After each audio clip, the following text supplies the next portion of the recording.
Hi friends, ಎಲ್ಲರೂ ಹೇಗಿದ್ದೀರಾ? ಚೆನ್ನಾಗಿದ್ದೀರಾ? ಚೆನ್ನಾಗಿದ್ದೀರಾ ಅಂತ ಭಾವಿಸ್ತಾ ಇವತ್ತಿನ ವ್ಲಾಗ್ ಸ್ಟಾರ್ಟ್ ಮಾಡ್ತಾ ಇದ್ದೀನಿ. ಬನ್ನಿ. ಸೊ ಕೆಳಗಡೆ ಇವತ್ತು ಪಾರ್ಕಿಂಗ್ ಎಲ್ಲ ತೊಳ್ಕೊಂಡು, ಹಂಗೆ ಮುಂದೆಗಡೆ ಪ್ಯಾಸೇಜ್ ಎಲ್ಲ ತೊಳ್ಕೊಂಡು, ಒಂದು ಸ್ವಲ್ಪ ಹೊತ್ತು ಸರ್ಪಕ್ಕೆಲ್ಲ ತೊಳೆದ್ಬಿಟ್ಟು ರಂಗೋಲಿ ಹಾಕ್ಬಿಟ್ಟು ಬಂದೆ. ನೋಡಿ, ಈ ಥರ ಒಂದು ಸಿಂಪಲ್ಲಾಗಿ ರಂಗೋಲಿ ಹಾಕ್ತೆ. ಕೆಳಗಡೆ ಪ್ಯಾಸೇಜ್ ಎಲ್ಲ ಒಂದು ಸ್ವಲ್ಪ ತೊಳೆಯೋದು ಲೇಟ್ ಹೋದ್ರೆ ಏನಾರು ಈ ಥರ ಸಿಂಪಲ್ ಒಂದು ಟಿಫನ್ ಮಾಡ್ಕೊಬಿಡ್ತೀನಿ. ಸೊ ಹಂಗೂ ಕೆಳಗಡೆ ಬಂದು ಎಲ್ಲ ತೊಳೆದ್ಬಿಟ್ಟು ಬರೋ ಅಷ್ಟೊತ್ತಿಗೆ ನನಗಂತೂ ಒಂದು ಸ್ವಲ್ಪ ಲೇಟೇ ಆಗೋಯ್ತು. ಸೊ ಹಂಗೆ ಬೇಗ ಒಂದು ಸ್ವಲ್ಪ ಕ್ವಿಕ್ಕಾಗಿ ಆಗುವಂಥ ನಾಷ್ಟನೇ ಒಂದು ಸ್ವಲ್ಪ ಚಿತ್ರಾನ್ನ, ಪುಳಿಯೋಗರೆ, ಟೊಮೊಟೊ ಬಾತು ಈ ಥರ ಅದು ಏನೋ ಒಂದು ಮಾಡ್ಕೊಳ್ಳೋಣ ಅಂದ್ಬಿಟ್ಟು ಎಲ್ಲನೂ ಎಲ್ಲ ಎತ್ತೆತ್ತಿ ಇಟ್ಕೊಂಡೆ. ಯಾವಾಗಲೂ ಒಂದೇ ಥರ ಚಿತ್ರಾನ್ನ ಮಾಡ್ತಾ ಇರ್ತೀಯಮ್ಮ, ಏನಾರ ಬೇರೆ ಥರ ಮಾಡು ಅಂತ ನನ್ನ ಮಗಳು ಹೇಳಿದ್ಲು.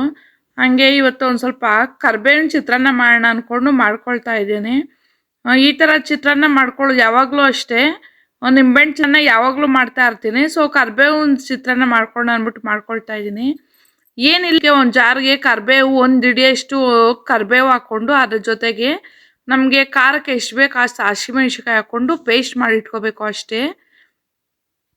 ಕರ್ಬೇವು ಇದ್ರೆ ಯಾರು ಕರ್ಬೇವು ಜಾಸ್ತಿ ತಿನ್ನಲ್ವೋ ಆ ಥರ ಈ ಥರ ಮಾಡಿಕೊಂಡು ತಿಂದರೆ ನಮಗಂತೂ ತುಂಬ ಹೆಲ್ತಿ, ಕೂದಲಿಗೂ ಅಷ್ಟೇ ತುಂಬ ಹೆಲ್ತಿ ಆಗುತ್ತೆ. ಸೊ ಇದಕ್ಕೆ ಎಣ್ಣೆ, ಸಾಸಿವೆ, ಕಡಲೆಬೀಜ, ಕಡಲೆಬೇಳೆ ಎಲ್ಲ ಇದೆಲ್ಲ ಚೆನ್ನಾಗಿ ಫ್ರೈ ಆದಮೇಲೆ ಈರುಳ್ಳಿ ಹಾಕ್ಕೊಂಡು ಚೆನ್ನಾಗಿ ಫ್ರೈ ಮಾಡ್ಕೋಬೇಕು. ಇದು ಕರಿಬೇವು ಯಾಕೆಂದ್ರೆ ನಮಗೆ ಜೀರ್ಣಶಕ್ತಿಗೆಲ್ಲ ತುಂಬ ಒಳ್ಳೇದಲ್ವಾ. ಅದಕ್ಕೆ ನಾನು ಯಾವಾಗಲೂ ಅಷ್ಟೇ ಆವಾಗವಾಗ ಈ ಥರ ಮಾಡ್ಕೊಳ್ತಾ ಇರ್ತೇನೆ. ಸೊ ನನ್ನ ಮಗಳು ಅವಳ ಅಪರೂಪ ಕೇಳೋದು, ಕೇಳಿದ್ರು ಆದರೂ ನಾನು ಮಾಡ್ತಾ ಇರ್ತೇನೆ. ಏಕೆಂದರೆ ಕರಿಬೇವು ಈಗ ಸಾರಲ್ಲಿ ಕೆಲವೊಬ್ಬರು ತಿನ್ನಲ್ಲ, ಹಂಗಾಗಿ ಸೈಡ್ಗೆಲ್ಲ ಎತ್ತಿಡ್ತಾ ಇರ್ತಾರೆ. ಈ ಥರ ನಾಷ್ಟಕ್ಕೆ ಒಂದು ಟೈಮು ಯಾವಾಗಲೂ ನಿಂಬೆಹಣ್ಣು ಚಿತ್ರಾನ್ನನೇ ಮಾಡೋ ಬದಲು ಈ ಥರ ಒಂದು ಸ್ವಲ್ಪ ಡಿಫ್ರೆಂಟ್ ಆವಾಗವಾಗ ನಾನು ಟ್ರೈ ಮಾಡ್ತಾ ಇರ್ತೇನೆ. ಸೊ ಈ ಥರ ನೀವು ಮಾಡಿಕೊಂಡು ತಿನ್ನಿ. ಸೊ ಈರುಳ್ಳಿ ಆದಮೇಲೆ ಈಗ ರುಬ್ಬಿಟ್ಕೊಂಡಿರೋಂಥ ಪೇಸ್ಟ್ ಹಾಕ್ಕೊಂಡೆ, ಕರಿಬೇವಿನ ಪೇಸ್ಟ್ ಹಾಕ್ಕೊಂಡು ಅದಾದಮೇಲೆ ಚೆನ್ನಾಗಿ ಒಂದು ಸ್ವಲ್ಪ ಹಸಿ ವಾಸನೆ ಹೋಗುವಂತೆ ಚೆನ್ನಾಗಿ ಫ್ರೈ ಮಾಡ್ಕೊಳ್ಳಿ. ಅದಾದಮೇಲೆ ಒಂದು ಸ್ವಲ್ಪ ಉಪ್ಪು, ಇದು ಅರಿಶಿನ ಪುಡಿ ಹಾಕ್ಕೊಂಡು ಚೆನ್ನಾಗಿ ಫ್ರೈ ಮಾಡಿಕೊಂಡು ಹುಣಸೆ ಹುಳಿ ಎಲ್ಲ ಚೆನ್ನಾಗಿ ಹಿಂಡಿಟ್ಕೊಂಡಿದ್ವಿ. ಹುಣಸೆ ಹುಳಿ ಎಲ್ಲ ಚೆನ್ನಾಗಿ ಒಂದೆರಡು ಹುಣಸೆ ಹುಳಿ ಹಿಂಡ್ಕೊಂಡು ಆದಮೇಲೆ ಕೊತ್ತಂಬರಿ ಸೊಪ್ಪು ಹಿಂಡ್ಕೊಂಡು ಚೆನ್ನಾಗಿ ಫ್ರೈ ಮಾಡ್ಕೊಂಡಿದ್ದಾದಮೇಲೆ ಈ ಥರ ನಮಗೆ ಅನ್ನ ಎಲ್ಲ ಒಂದು ಸ್ವಲ್ಪ ಉಡು ಇದ್ದರೆ ಇದಕ್ಕೆ ತುಂಬ ಚೆನ್ನಾಗಿರುತ್ತೆ. ಆದಷ್ಟು ಅಷ್ಟೇ ಒಂದು ಸ್ವಲ್ಪ ಉಡಿ ಮಾಡ್ಕೊಳ್ಳಿ. ಕರ್ಬೇವಿನ ಚಿತ್ರಾನ್ನ ಅಂದರೆ ತುಂಬ ಚೆನ್ನಾಗಿರುತ್ತೆ. ಈ ಥರ ನೀವು ಒಂದು ಸತಿ ಟ್ರೈ ಮಾಡಿ. ಇಷ್ಟು ಚೆನ್ನಾಗಿರುತ್ತೆ, ಒಂದು ಸತಿ ತಿಂದ ಮೇಲೆ ಇನ್ನೊಂದು ಸತಿ ತಿನ್ನೋಣ ಅಂತ ಅನಿಸುತ್ತೆ. ನಾಷ್ಟಕ್ಕಂತೂ ಒಳ್ಳೆ ಚೆನ್ನಾಗಿರುತ್ತೆ. ಇದ್ರ ಜೊತೆಗೆ ಒಂದು ಕಡಲೆ ಬೀಜ ಎಲ್ಲ ಹುರಿದಿಟ್ಕೊಂಡಿರ್ತೀವಲ್ಲ ಅದ್ರ ಮೇಲ್ಗಡೆ ಉದುರಿಸ್ಕೊಂಡ್ರೆ ತುಂಬ ಚೆನ್ನಾಗಿರುತ್ತೆ. ಮಧ್ಯೆ ಮಧ್ಯೆ ಅಲ್ಲಲ್ಲಿ ಕಡಲೆ ಬೀಜ ಬಾಯಿಗೆ ಸಿಗ್ತಾ ಇರುತ್ತಲ್ಲ, ಅದು ಚೆನ್ನಾಗಿರುತ್ತೆ. ಸೊ ಈಗ ಕೆಲಸ ಎಲ್ಲ ಆದಮೇಲೆ ನಾನು ಈ ಕಡೆ ಮೇಲ್ಗಡೆ ಬಂದೆ. ಇನ್ನೇನು 3 ತಿಂಗಳಾಗೋಯ್ತಲ್ಲ ವಾಷಿಂಗ್ ಮಿಷಿನ್ ತಗೊಂಡು, ಸರಿ ಕ್ಲೀನ್ ಮಾಡೋಣ ಅಂದ್ಕೊಂಡು ಬಂದರೆ ನಂಬೋರು ಹೇಳಬೇಕಾ ಮೊದಲೇ. ನೋಡಿ, ಈಗ ಇದಕ್ಕೆಲ್ಲ ಒಂದು ಸ್ವಲ್ಪ ನಿಂಬೆಹಣ್ಣು, ಸರ್ಪಿನ ಪುಡಿ, ಆಮೇಲೆ ಇದಕ್ಕೆ ಅಂತ ವಾಷಿಂಗ್ ಮಾಡೋದಕ್ಕೆ ಅಂದ್ಬಿಟ್ಟೆ ಒಂದು ಇದು ಮಾಡ್ಕೊಂಡಿದ್ದೀನಿ ಲಿಕ್ವಿಡು. ಅದನ್ನ ಮುಂದಕ್ಕೆ ನಾನು ತೋರಿಸ್ತೀನಿ. ನೋಡಿ ಎಷ್ಟು ಮಣ್ಣು ಎಷ್ಟು ಒಂದು ಸ್ವಲ್ಪ ಶಿಲ್ಟ್ ಥರ ಕೂತಿದೆ ಅಂತಂದರೆ ಎಲ್ಲಿ ನಮ್ಮದು ಒಂದು ಸ್ವಲ್ಪ ಡ್ರಮ್ ಹಾಳಾಗಿ ಹೋಗ್ಬಿಡ್ತು ಅಂದ್ಬಿಟ್ಟು ಭಯ ಆಯಿತು. ಸೊ ಇದರಲ್ಲಿ 3 ಪಾಕೆಟ್ ಇದೆ. ಇದನ್ನ ಅವರೇ ಕೊಟ್ಟಿದ್ರು, ತಂದಾಗೇನೆ ಅವರೇ ಕೊಟ್ಟುಬಿಟ್ಟು ಹೋಗಿದ್ರು ಕಸ್ಟಮರೇ. ಇದನ್ನು ನೋಡಿ, ಇದನ್ನ ಯಾವ ಥರ ಹಾಕಬೇಕು ಅಂದ್ಬಿಟ್ಟು ಆಮೇಲೆ ನನ್ನ ಮಗನ ಕೇಳ್ಕೊಂಡು ನಾನು ಹಾಕ್ತಾಯಿದ್ದೆ. 1 ಹಾಕ್ಲಾ ಅಥವಾ 2 ಹಾಕ್ಲಾ ಅಂದ್ಬಿಟ್ಟು. ಅಮ್ಮ ಇದನ್ನ ಒಂದು 3 ತಿಂಗಳಿಗೊಂದು ಸತಿ ಕ್ಲೀನ್ ಮಾಡ್ಕೊಳ್ಳೋದು, ಒಂದೇ ಹಾಕಮ್ಮ ಅಂದ್ಬಿಟ್ಟು ಮಗ ಹೇಳ್ಕೊಡ್ತಾ ಇದ್ದ. ಇದು ಸರಿ ಅಂದ್ಬಿಟ್ಟು ಅದು ಹಾಕಾದ್ಮೇಲೆ ಆಮೇಲೆ 1.5 1.5 ಅವರ್ ಏನೋ ಟೈಮ್ ತಗೊಂಡು ಆಮೇಲೆ ವಾಷಿಂಗ್ ಕ್ಲೀನರ್ ಅಂತ ಅಲ್ಲೇ ಬರುತ್ತೆ, ಅದನ್ನೇ ಪ್ರೆಸ್ ಮಾಡಿಬಿಟ್ರೆ 1.5 ಗಂಟೆ ಏನೋ ಟೈಮ್ ತಗೊಳುತ್ತೆ. ಸೊ 1.5 ಗಂಟೆ ಏನೋ ಟೈಮ್ ತಗೊಳುತ್ತೆ. ಸರಿ, ಇನ್ನು ಬಾಮ್ಮ ಅದಾಗೋಷ್ಟೊತ್ತಿಗೆ ಈ ಕಡೆ ಬೆಕ್ಕೆಲ್ಲ ತೊಳ್ಕೊಬಿಡೋಣ ಅಂದ್ಕೊಂಡು ನಾನು ನನ್ನ ಮಗ ಇಬ್ಬರು ತೊಳಿಬೇಕು. ಇದಕ್ಕೆ ಪಾಪ ಇದೇನು ಗೊತ್ತಿಲ್ಲ, ಇದಕ್ಕೆ ಸ್ನಾನ ಮಾಡ್ಕೋಬೇಕು ಅಂದರೆ ಆಗೋದಿಲ್ಲ. ಸುಮ್ಮನೆ ಕಿರ್ಚ್ಕೋತಾ ಇರ್ತಾಳೆ, ಉಗುರಲ್ಲಿ ತರ್ಚ್ತಾಳೆ. ಒಂದು ಸ್ವಲ್ಪ ಕಷ್ಟಪಟ್ಟು ಇಬ್ಬರು ಸ್ನಾನ ಮಾಡಿಸ್ಬಿಡ್ತಾ ಇದ್ದೀವಿ. 1 ತಿಂಗಳಾಗೋಯ್ತಲ್ಲ, ಅದಕ್ಕೊಂದು ಸ್ವಲ್ಪ ನಾನು ಯಾವತ್ತೂ ಅಷ್ಟೇ ತಣ್ಣೀರು ಮಾಡಿಸೋದಿಲ್ಲ. ಸೇಮ್ ಮಕ್ಳಿಗೆ ಮಾಡಿಸ್ದಂಗೆ ಮಾಡಿಸ್ತೀನಿ. ಚೆನ್ನಾಗಿರೋ ಒಳ್ಳೆ ಒಳ್ಳೆ ಶಾಂಪು ತಗೊಂಡು ಚೆನ್ನಾಗಿರೋ ಶಾಂಪಲ್ಲೇ ಅಷ್ಟೇ ಬಿಸಿನೀರಲ್ಲೇ ಸ್ನಾನ ಮಾಡಿಸೋದು. ನಮ್ಮ ವಾಷಿಂಗ್ ಮಿಷಿನ್ ಯಾಕೆ ಆ ಥರ ಜಾಸ್ತಿ ಮಣ್ಣು ಕೂತ್ಕೊಳ್ಳುತ್ತೆ ಅಂದರೆ ನಮ್ಮದು ಒಂದು ಸ್ವಲ್ಪ ಬೋರ್ ಒಂದು ಸ್ವಲ್ಪ ಶಿಲ್ಟು ಅದು ಒಂದು ಸ್ವಲ್ಪ ಕೆಂಪು ಬಂಡೆ ಸಿಕ್ಕೋಯ್ತು. ಆ ಬೋರು ಯಾಕೆಂದರೆ ನಾವು ಬೋರ್ ಹಾಕ್ಸ್ತಾ ಇರಲಿಲ್ಲ. ಈ ಕಡೆ ಏನೋ ವಾಟ್ರಿಗಂತೂ ತುಂಬ ಪ್ರಾಬ್ಲಮ್ ಆಗೋಗಿತ್ತು. ಏನು ಈ ಸೈಡೆಲ್ಲ 5 ದಿವಸಕ್ಕೊಂದ್ಸತಿ ನಮ್ಮ ಸೈಡೆಲ್ಲ 5 ದಿವಸಕ್ಕೊಂದ್ಸತಿ ಬಿಡ್ತಾರೆ. ನಮ್ಮದು ರೋಡ್ ಬೇರೆ ಅಂದರೆ ತುಂಬಾನೇ ತುಂಬ ಚಿಕ್ಕದು. ಸೊ ದೊಡ್ಡ ಗಾಡಿ ಬರೋದಕ್ಕಾಗಲ್ಲ ಅಂದ್ಬಿಟ್ಟು ನಮ್ಮನೆಯವ್ರು ಏನು ಮಾಡಿದ್ರು ಅಂದರೆ ಒಂದು 20-30 ಗಾಡಿ ಅವರೇನೋ ಬಂದು ನೋಡ್ಕೊಂಡು ಹೋದ್ರು. ಸರ್ ಆಗೋದಿಲ್ಲ ಯಾಕಂದರೆ ನೀವು ರೋಬೋದಲ್ಲಿ ಹಾಕ್ಸ್ಕೋಬೇಕು ಅಂದ್ಬಿಟ್ಟು. ಸೊ ರೋಬೋದಲ್ಲಿ ಹಾಕ್ಸ್ಕೊಳ್ಳೋಣ ಅಂತಂದರೆ ಅದು 1 to ಡಬಲ್ ದುಡ್ಡು ತಗೊಳುತ್ತೆ. ಸರಿ ಇನ್ನು ಆಗೋದಿಲ್ಲ ಅಂದ್ಬಿಟ್ಟು ಹಿಂಗೆ ಸುಮ್ಮನೆ ಇದ್ದುಬಿಟ್ವಿ.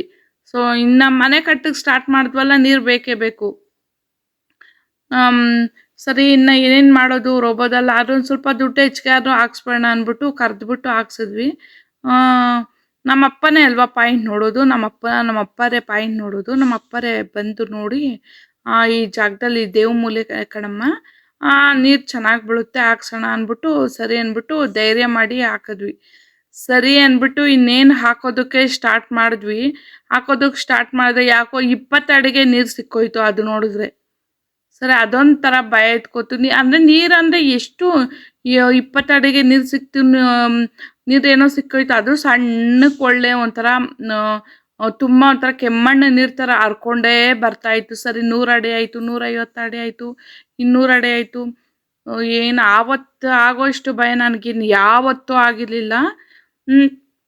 ಅಪ್ಪ ಏನಪ್ಪ ಇದು ನೀರು ನೋಡಿದ್ರೆ ಇಷ್ಟು ಸಣ್ಣನೇ ಇರಲಿ ಇರಮ್ಮ, ನನಗೆ ಗೊತ್ತು ಇರಮ್ಮ ಬರಲಿ ಅಂದ್ಬಿಟ್ಟು ಸರಿ ಅಂದ್ಬಿಟ್ಟು ದೇವ್ರ ಮೇಲೆ ಭಾರ ಹಾಕ್ಬಿಟ್ಟು ಆವತ್ತು ಮಾರನೇ ದಿನ ಹೊಟ್ಟು ಪೂಜೆ ಮಾಡಿಸ್ಕೊಂಡು, ಇಲ್ಲೇ ಪಕ್ಕದಲ್ಲೇ ಗಂಗಮ್ಮನ ದೇವಸ್ಥಾನ ಇದೆ, ಗಂಗಮ್ಮನ ದೇವಸ್ಥಾನಕ್ಕೆ ಹೊಟ್ಟು ಪೂಜೆ ಮಾಡಿಸ್ಕೊಂಡು ಹಂಗೆ ತಾಯಿಗೆಲ್ಲ ಸೀರೆ ಕೊಟ್ಬಿಟ್ಟು ಮಡ್ಲಕ್ಕಿ ಕೊಟ್ಬಿಟ್ಟು ತಾಯಿ ಹತ್ರ ಇರೋದು ಇದು ಒಂದು ಸ್ವಲ್ಪ ನೀರೆಲ್ಲ ತಗೊಬಂದು ನೀರೆಲ್ಲ ಆ ಜಾಗಕ್ಕೆಲ್ಲ ಹಾಕ್ಸೆ ಮಾಡಿದ್ದು. ಪ್ರತಿಯೊಂದು ಅಷ್ಟೇ ನಾನು ದೇವ್ರದ್ದು ತುಂಬ ಪಾಲಿಸ್ತೇನೆ.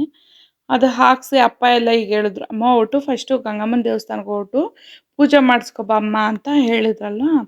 ಸೊ ಹಂಗಾಗಿ ಪೂಜೆ ಎಲ್ಲ ಮಾಡಿಸ್ಕೊಂಡು ಬಂದೆ.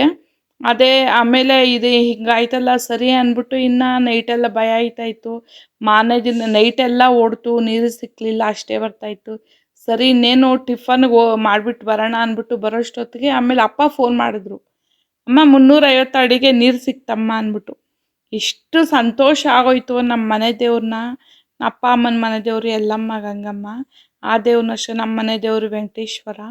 ಸೊ ಈ ದೇವರೆಲ್ಲ ಒಂಥರ ಕಾಪಾಡಿದ್ರು. ಕೆಲವ್ರಿಗಂತೂ ಪಾಪ 1000 ಅಡಿ ಕೊರೆಸ್ತಾರೆ, 1500 ಅಡಿ ಕೊರೆಸ್ತಾರೆ.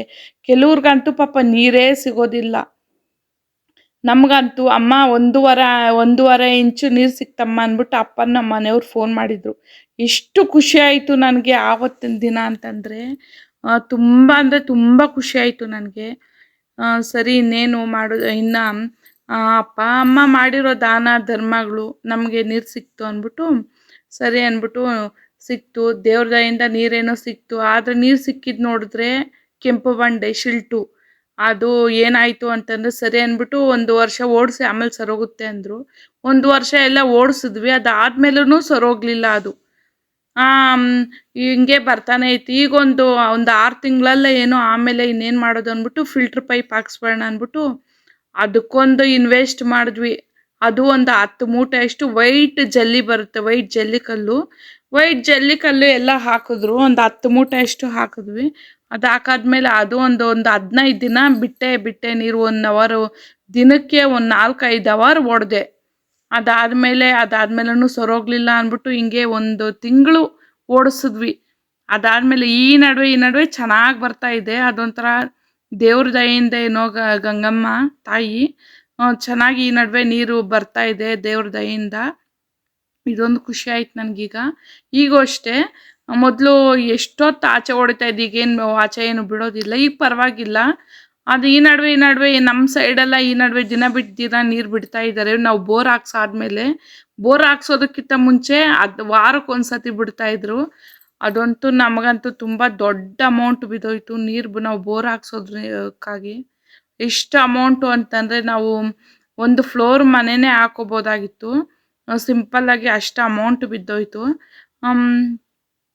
ಹಂಗಾಗಿ ನನಗೆ ಇನ್ನೊಂದೇನಂದ್ರೆ ವೈಟ್ ಬಿಳಿ ಬಂಡೆ ಸಿಗುತ್ತಲ್ಲ ಅಂಥವ್ರಿಗೆಲ್ಲ ಈ ಥರ ಎಫೆಕ್ಟ್ ಕೊಡಲ್ಲ. ನಮ್ದು ಸಿಕ್ಕಿರೋದಂತೂ ಕೆಂಪು ಬಂಡೆ ಅಲ್ವಾ, ಹಂಗಾಗಿ ನಮ್ದು ಈ ಥರ ಕೆಂಪು ಬಂಡೆ ಸಿಕ್ಕೋಗಿ ನಮ್ಮ ಅದೃಷ್ಟಕ್ಕೋ ಈ ಥರ ಆಗೋಯ್ತು. ಖರ್ಚು ಮೇಲೆ ಖರ್ಚಾಯಿತು. ನೀರಿಂದಾಗಿ ನಾವು ತುಂಬ ಅಂದರೆ ತುಂಬ ಕಷ್ಟಪಟ್ಟಿದ್ದೀವಿ. ಅಪ್ಪ ಅಮ್ಮನೂ ಅಷ್ಟೇ ಅಲ್ಲಿ ಹೊಲದಲ್ಲೆಲ್ಲ ಒಂದು ಸ್ವಲ್ಪ ಬೆಳೆಗಳಿಗೆ ನೀರಿಲ್ದಿರ ಒಂದು ಬೋರ್ ಅಂತ ಅವ್ರದ್ದು ಅಷ್ಟೇ ಪಾಪ ಫೇಲ್ಯೂರ್ ಆಗೋಯ್ತು. ಇನ್ನೊಂದು ಬೋರ್ ಹಾಕ್ಸಿದ್ರು, ಅದು 1000 ಅಡಿಗೆ ಸಿಕ್ತು. ಯಾಕೆಂದ್ರೆ ಅಪ್ಪನೇ ನೋಡಿದ್ರು. ಹಂಗಾಗಿ ಕೆಲವರು ಹಾಗೆ ಹೇಳ್ತಾರೆ, ಅವ್ರು ನೋಡೋ ಬೋರ್ಗಳಲ್ಲಿ ಕೆಲವ್ರಿಗೆ ಹಂಗೆ ಒಂದೊಂದು ಫೇಲ್ ಆಗುತ್ತೆ ಅಂದ್ಬಿಟ್ಟು ಆಮೇಲೆ ಇನ್ನೊಬ್ರನ್ನ ಕರ್ಕೊಬಂದು ತೋರಿಸಿದ್ರು. ಆವಾಗ ಏನೋ ನೀರು ಚೆನ್ನಾಗಿ ಸಿಕ್ತು. ಅಪ್ಪ ಇಷ್ಟು ಪಾಯಿಂಟ್ ನೋಡಿದ್ದಾರೆ, ಒಂದು ಫೇಲ್ ಆಗಿಲ್ಲ. ಈಗಂತೂ ಅಪ್ಪ ಫೇಮಸ್ ಆಗಿದ್ದಾರೆ. ಸುಮಾರು ಜನರಿಗೆಲ್ಲ ಅಪ್ಪನೇ ಪಾಯಿಂಟ್ ತೋರಿಸೋದು, ನೀರು ತೋರಿಸೋದು, ಈ ಥರ ಈಗೂ ಅಷ್ಟೇ ಅಪ್ಪ ಈ ಥರ ಮಾಡ್ತಾ ಇರ್ತಾರೆ. ಸೊ ನಾನು ಯಾಕೆ ಈ ಥರ ವಿಭೂತಿ ಎತ್ತಿ ಒಂದು ಸ್ವಲ್ಪ ಬಾಯಿಗೆ ಹಾಕ್ಕೊಳ್ತೀನಿ ಅಂದರೆ ಹೊಟ್ಟೆ ಸಮಸ್ಯೆಗೆ, ಆಮೇಲೆ ನಾವು ಹೆಣ್ಮಕ್ಳಿಗೆ ಒಂದು ಸ್ವಲ್ಪ ಗರ್ಭಕೋಶ ಸಮಸ್ಯೆ ಏನಾದರೂ ಇದ್ದರೆ ಒಂದು ಸ್ವಲ್ಪ ದೇವ್ರದ್ದು ಧ್ಯಾನ ಮಾಡಿಕೊಂಡು ಈ ಥರ ಏನಾದರೂ ಒಂದು ಸ್ವಲ್ಪನೇ ದೇವ್ರದ್ದು ಇಷ್ಟು ಟೈಮು ಅಂದ್ಬಿಟ್ಟು ನಾವು ದೇವ್ರ ಧ್ಯಾನ ಮಾಡಿಕೊಂಡು ದೇವ್ರ ಜಪ ಮಾಡ್ತಾ ಒಂದು ಸ್ವಲ್ಪ ವಿಭೂತಿ ಎತ್ತು ಬಾಯಿಗೆ ಹಾಕ್ಕೊಂಡ್ರೆ ಆ ಸಮಸ್ಯೆ ಏನೋ ದೂರ ಆಗುತ್ತೆ ಅಂತ ಯಾರೋ ಒಬ್ರು ಹೇಳಿದರು.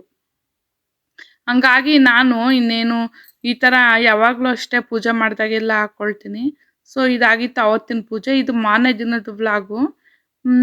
ಸರಿ, ನಾನಿನ್ನು ಮಾಮೂಲಿ ಇನ್ನೇನು ಡೈಲಿ ಇನ್ನು ಬಾಗಿಲು ತೊಳೆದು ರಂಗೋಲಿ ಹಾಕೋದು ಇನ್ನೇನು ಅಂದ್ಬಿಟ್ಟು ನಾನು ನಿಮ್ಗೇನು ಅದೇನು ತೋರಿಸೋದಕ್ಕೆ ವಿಡಿಯೋ ಏನು ಕ್ಯಾಪ್ಚರ್ ಮಾಡ್ಕೊಳ್ಳಿಲ್ಲ. ಮಾರನೇ ದಿನ ನಾನು ಟೊಮೊಟೊ ಬಾತ್ ಮಾಡಿಕೊಂಡೆ. ಸೊ ಟೊಮೊಟೊ ಬಾತ್ ಎಲ್ಲ ಮಾಡಿಕೊಟ್ಟಿದ್ದಾದ್ಮೇಲೆ ಮೋನಿಕಾಗೆ ಬಾಕ್ಸ್ಗೆಲ್ಲ ಹಾಕ್ಕೊಟ್ಟು ಅವ್ರಿಗೆ ಎಲ್ಲ ಬಾಕ್ಸ್ಗೆಲ್ಲ ಹಾಕ್ಕೊಟ್ಟು ಅವರೇ ಎಲ್ಲ ಟಿಫನ್ ಎಲ್ಲ ಮಾಡ್ಕೊಂಡು ತಿನ್ಕೊಂಡು ಈ ಕಡೆ ನಾನು ನೆನೆ ಹಾಕಿರ್ತೀನಲ್ಲ ಮೆಂತ್ಯ ಖರ್ಜೂರ ಇವೆಲ್ಲ ತಿನ್ಕೊಂಡು ಇನ್ನು ಟೈಮ್ ಆಯಿತು ಅಂತ ಅವರು ಹೊರಟರು. ಸರಿ, ನಾನು ಕೆಲಸಗಳೆಲ್ಲ ಸ್ಟಾರ್ಟ್ ಮಾಡ್ಕೊಳ್ಳೋಣ ಅಂದ್ಬಿಟ್ಟು ಮಾಡ್ಕೊಳ್ತಾ ಇದ್ದೀನಿ. ಸೊ ಇದು ಬಂದು ಚಾರ್ಜ್ ಹಾಕಿರ್ಲಿಲ್ಲ. ಇದು ನಮ್ಮ ಪಾಪ ಇವಳಿಗೆ ಆಟ ಆಡೋದು. ಚಾರ್ಜ್ ಹಾಕ್ಬಿಟ್ಟು ತಡಿ ಅಂದ್ಬಿಟ್ಟು ಬಿಟ್ಟೆ. ಇಷ್ಟು ಖುಷಿ ಆಗೋಯ್ತು, ತುಂಬ ದಿನ ಆಗೋಯ್ತು ಈ ಥರ ಎಲ್ಲ ಆಟ ಆಡಿ. ಚಾರ್ಜ್ ಮಾತ್ರ ಚಾರ್ಜ್ ಆಗ್ತಾ ಇರಬೇಕು. ಅದು ಎಲ್ಲೋಗುತ್ತೋ ಅಲ್ಲೆಲ್ಲ ಪಾಪ ಅದಾಗ್ತೈಟ್ಗೆ ತುಂಬ ಖುಷಿ ಆಗೋಗುತ್ತೆ. ಎಲ್ಲೋಗುತ್ತೋ ಅಲ್ಲಿ ಹೋಗೋದು, ಬಗ್ಗಿ ನೋಡೋದು. ಸೋಫಾ ಕೆಳಗಡೆ ಹೋದರೆ ಅಲ್ಲಿ ಹೋಗಿ ಅಲ್ಲಿ ಒಂದಿನ ಅಂತೂ ಪಾಪ ತೆಗಿಯೋದಕ್ಕೆ ಹೋಗಿ ಪಾಪ ಸಿಗಾಕೊಬಿಟ್ಟಿದ್ಲು.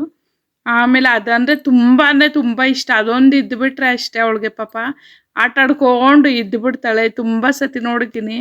ಕೆಲವೊಂದು ಟೈಮು ಅದು ಚಾರ್ಜ್ ಆಗಿರೋದಿಲ್ವಲ್ಲ, ಚಾರ್ಜ್ ಆಗದೆ ಇರೋ ಟೈಮಲ್ಲಂತೂ ಪಾಪ ಸುಮ್ಮನೆ ನೋಡ್ತಾ ಇರ್ತಾಳೆ. ಸೊ ಎಲ್ಲೋ ಆಟ ಸಾಮಾನು ಏನೋ ಬೇಕೇನೋ ಅಂದ್ಬಿಟ್ಟು ನಾನೇ ಚಾರ್ಜ್ ಹಾಕಿದ್ರೆ ಇಷ್ಟು ಖುಷಿ ಆಗೋಯ್ತು ಅಂದರೆ ಅದು ನೋಡಿಕೊಂಡು ಆಟ ಆಡ್ಕೊಂಡು ತುಂಬ ಟೈಮು ಇದು ಮಾಡಿಕೊಂಡ್ಳು.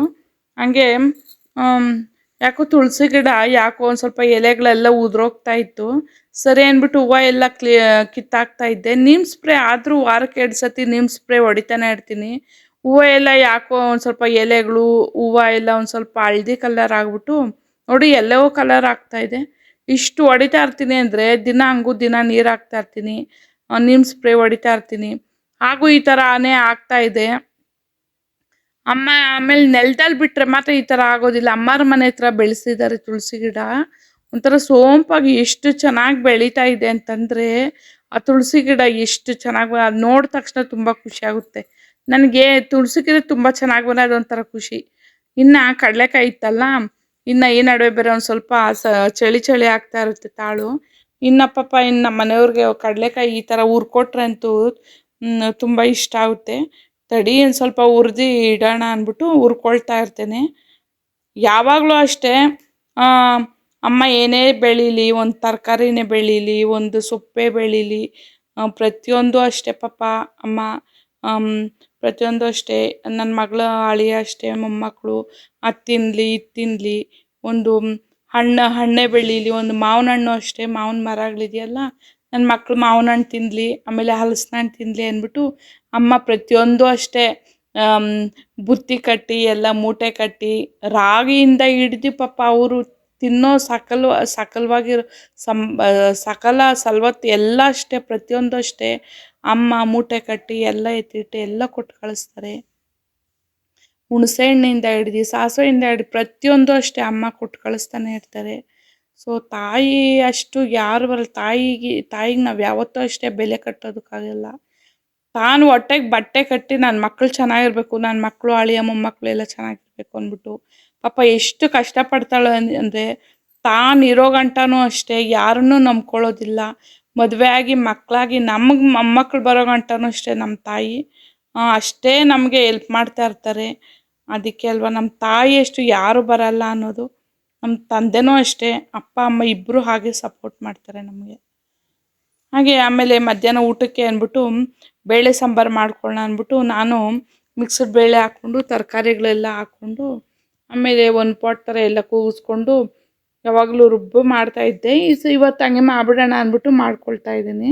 ಸೊ ಎಲ್ಲ ಹಾಕ್ಕೊಂಡು ಆಮೇಲೆ ಈರುಳ್ಳಿ ಟೊಮೊಟೊ ಎಲ್ಲ ಹಾಕ್ಬಿಟ್ಟು ಕೂಗಿಸ್ಕೊಬೇಡ, ಅರಿಶಿನ ಪುಡಿ ಹಾಕ್ಬಿಟ್ಟು ಅಂದ್ಬಿಟ್ಟು ಈಗ ಕೂಗಿಸ್ಕೊಳ್ತಾ ಇದ್ದೀನಿ.